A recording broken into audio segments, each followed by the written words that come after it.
Merci à toute l'équipe technique et la régie qui nous accompagne. Alors, le Togo marque une avancée essentielle, surtout dans sa volonté d'améliorer l'environnement des affaires et renforcer. Donc, du coup, vous qui êtes chef d'entreprise aujourd'hui, quand nous parlons de l'engagement, de la protection, de l'environnement, des affaires, alors rassurer la coopération publique-privée dans ce secteur. Qu'est-ce que ça vous inspire? Euh, Aujourd'hui, c'est important. Le PPP, on appelle ça PPP, les 3 P, partenariat public-privé, Oui.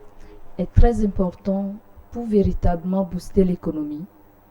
Et quand nous revenons sur les questions de la nature, de la préservation de la nature, de la protection de l'environnement, je veux juste citer déjà l'ODD 17 qui porte sur les partenariats. Et ça a été démontré que sans partenariat, nous ne pouvons pas arriver à véritablement tisser des liens forts pour faire face aux défis que nous avons aujourd'hui, surtout les défis écologiques dans la transition écologique. Et le GIEC l'a aussi mentionné dans son dernier rapport, qu'au fait, que ce soit les gouvernements, le secteur de la société civile, tous les stakeholders, on les appelle les parties prenantes. Ouais, les stakeholders. Les stakeholders. Toutes les couches. Est-ce qu'on peut revenir un peu sur ça, hein, ces partenaires techniques et financiers et tous ceux qui, les experts qui sous-tendent, qui accompagnent. Voilà. Hein, donc tout le monde doit mettre la main dans la pâte pour qu'on puisse véritablement avoir une transition écologique solide. Aujourd'hui, quand nous prenons l'écosystème des entreprises, et là nous sommes dans un journal des entreprises. Bien sûr.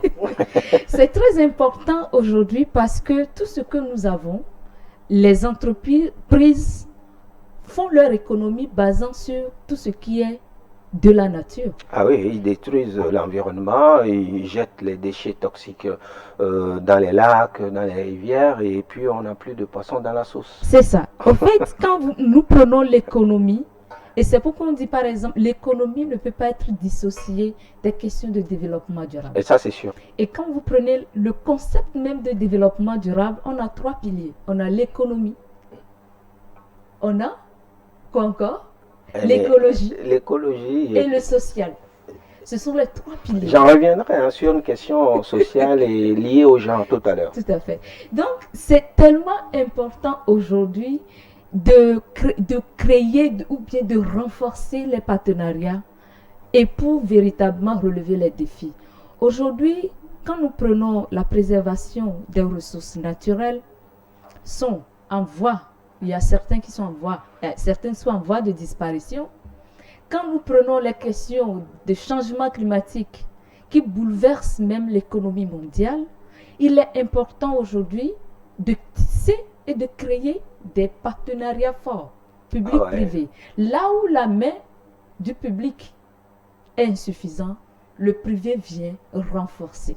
Ça, c'est sûr. Alors, et sur ce point, par exemple, si je reviens, qu'est-ce qu'on peut dire, ou bien comment concilier, si nous pensons à cet aspect, je voudrais dire concilier transparence et équité face aux entraves auxquelles les opérateurs économiques font face.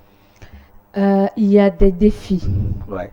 Énorme. Hein? Énorme. Et être opérateur économique n'est pas facile. Il y a beaucoup de défis à relever. Mais je suis très optimiste. Et toujours, hein, comme toujours. Toujours. Parce qu'aujourd'hui, il y a de l'évolution. Le climat des affaires s'améliore.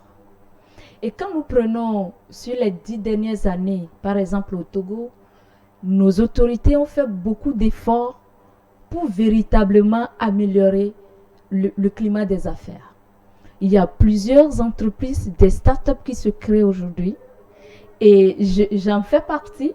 Ah oui. Et si le climat, l'environnement national n'est pas favorable à une telle initiative, je ne pense pas que je serai sur ce plateau ce soir avec vous. Ça veut dire qu'il y a déjà des, des mécanismes qui encouragent des initiatives.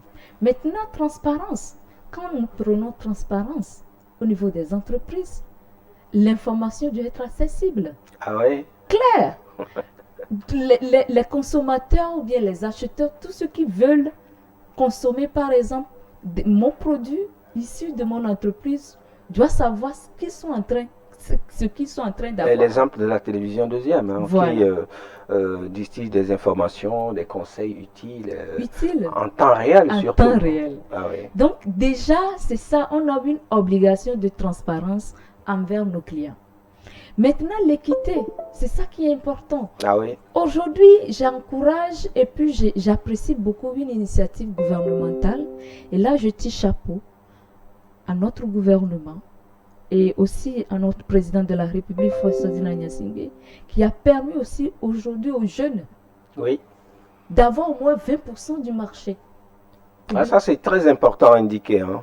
C'est On en c'est reviendrait, hein, important. parce que On n'en la parle jeunesse pas, mais aujourd'hui, la jeunesse aujourd'hui a besoin d'appui du gouvernement à travers plusieurs mécanismes, hein. Je suis allé sur le terrain quand on parle de l'agence, l'ANPE, par l'ANPE, exemple, qui facilite l'intégration, le stage à la jeunesse togolaise. Et au-delà de ça, il y a le FNFI oui, qui accompagne les jeunes femmes. Et au-delà, il y a d'autres exemples à citer. il y a beaucoup, ça veut dire qu'il y a des initiatives, mais ça demande encore des efforts pour que Donc, un véritablement, message au un gouvernement de faire message plus d'efforts. de faire plus, Alors, de faire plus chers pour que... gouvernants, nous demandons, et à travers ce message, hein, de faire plus d'efforts, surtout en direction des femmes rurales. Oui, Parce que nous sommes allés sur le terrain, nous avons vu que les Togolais sont des femmes qui osent, qui vont plus loin. l'idée et le défi aujourd'hui, c'est de permettre un climat qui permet véritablement aux innovateurs togolais, au secteur de recherche, du numérique, de tous les startups qui viennent, d'être compétitifs sur le marché international. Ah oui, c'est ça qui est aussi qui bloque un tout petit peu le développement, hein. Quand vous produisez et que vous ne pouvez pas exporter, et ça pose d'énormes problèmes. On va revenir un peu dans la suite sur ça et surtout, on va aller sur notre cadre de vie. Parce que là, on n'arrive pas à exporter nos produits, on ne revient pas avec les bénéfices. Mais l'environnement nous pose d'énormes problèmes quand il y a des catastrophes naturelles et tout ce qui va avec, on le Oui. sait, hein. Sur la côte, on a plusieurs défis à relever dans notre environnement. Est-ce qu'aujourd'hui, vu votre engagement, euh, l'écosystème est protégé ou menacé? Nous sommes dans une grande dégradation de notre cadre de vie et de notre maison commune, que si cher à quand vous prenez Laudato Si du prof François et qui est pour nous la Bible pour l'écologie responsable et intégrale, notre maison commune est menacée. Les ressources naturelles, quand nous remontons le temps, quand vous posez une question à un vieillard qui a connu l'évolution du climat actuel, ils vous diront que la nature se dégrade.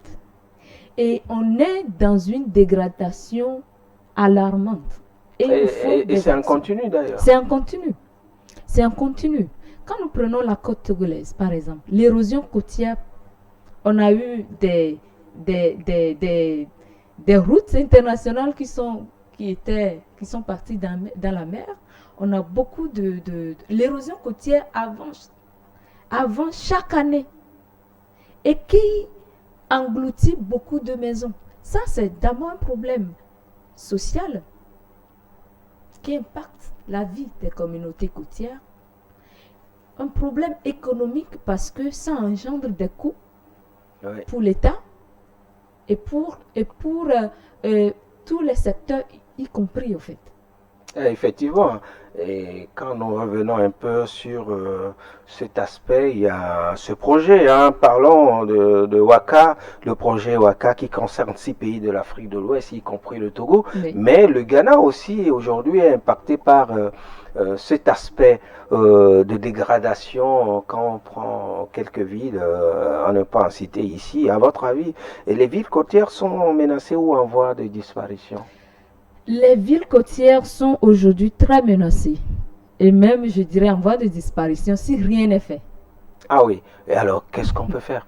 Maintenant, par exemple, le projet Waka Recip est une solution pour protéger les côtes, renforcer la résilience des communautés, pour véritablement faire arrêter ou bien atténuer l'avancée de la mer. D'abord, c'est un phénomène naturel et c'est amplifié par les changements climatiques avec tout ce qu'on connaît aujourd'hui. Maintenant, l'érosion côtière, les pays, les côtes, les villes qui sont menacées par ce phénomène doivent véritablement s'armer et l'avoir comme la priorité pour préserver les villes. Quand vous sillonnez, je sais que vous avez fait beaucoup d'activités sur la côte, vous avez vu comment le phénomène avance et de manière...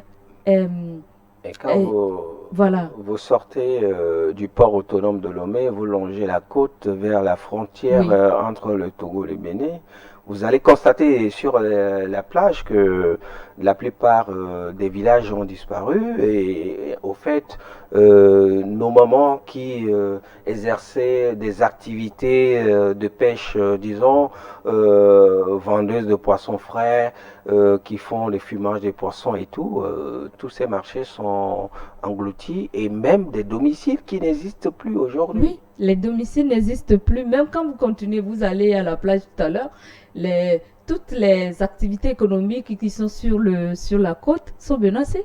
Il y a certains qui ont des bars, mais la mer est en train d'avancer, et les gens sont là-bas, ils ne peuvent pas faire leur activité. Donc, c'est un phénomène très important et qui nous demande une prise de conscience écologique forte. Et déjà, quand nous prenons Waka, c'est un projet qui doit normalement. Et il y a des activités, des actions qui se font déjà pour véritablement trouver une solution à l'avancée de la mer que nous connaissons. Alors, on va aller la sortie tranquillement dans votre journal des entreprises, mais en parlant tout de même des femmes. Et puis bon, disons que l'autre fois, je me rappelle de ma maman Sokem, Sokem c'est un allemand. Alors elle disait quand les femmes réussissent et se réunissent, tout le monde y gagne. Qu'est-ce que vous en pensez? Je partage. Et puis, ça revient à l'adage qui dit éduquer une femme, c'est éduquer toute une nation. Alors, on vous donne ce rendez-vous très prochainement, lundi, et dans les mêmes conditions. Merci à toute l'équipe technique et la régie pour la réalisation. Et merci aussi à notre invitée, Madame Diatoubé Aziaka, directrice générale de Eco-Conscience TV. Merci de nous honorer.